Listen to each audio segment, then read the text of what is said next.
बोल शंकर भगवान की जय। भाई एक शहर को आदमी हो, वह हमारे पलसो गांव में गयो। मथुरा के पास में ही हमारो पलसो गांव पड़े। तो पलसो गांव में गयो और मैं बड़ो बूढ़ो आदमी बैठो भयो मंदिर में।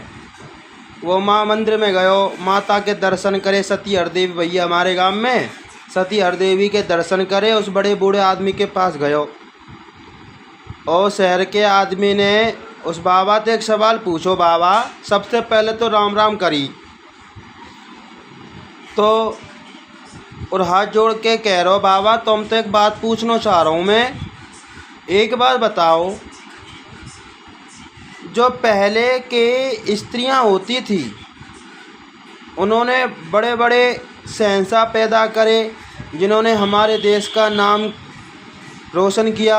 6-6 फुट के हुआ करते थे, 8-8 फुट के हुआ करते थे, 10-10 फुट के भी हुआ करते थे, मैंने सुना है। लेकिन आजकल कोई 4 फुट का रह रहा है, कोई 4.5 फुट का रह रहा है, किसी में दम ही नहीं है। पहले जिगरा हुआ करता था, आजकल किसी में जिगरा ही नहीं है। तो उसकी बात सुनकर उस बाबा ने बहुत सुंदर एक कविता टाइप में एक बात सुनाई। उस बाबा ने कहा, देख भैया इतकू आ और मेरे पास बैठ। आपने मुझसे कहा कि जो बैयर बानी पहले की हुआ करती थी वह बड़े शहंशाहों को जन्म देती थी, जो देश का नाम रोशन करते थे, बड़े बड़े ठाड़े लंबे चौड़े हुआ करते थे। लेकिन आजकल ऐसा कोई दिख ही नहीं रहा।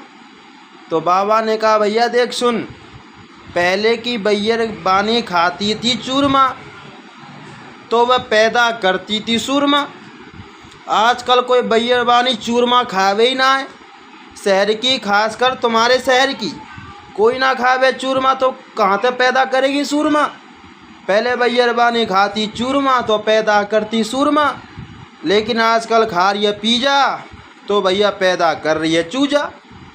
केवल यही बात कही। यह बात सुनकर बाबा के चरणों में वह आदमी गिर गया और साष्टांग दंडवत प्रणाम किया और कहा कि बाबा मुझे समझ आ गया कि मैं आपकी बात से सहमत हूँ। और एक बहुत जोर का नारा लगाया, कहा कि जय श्री राम।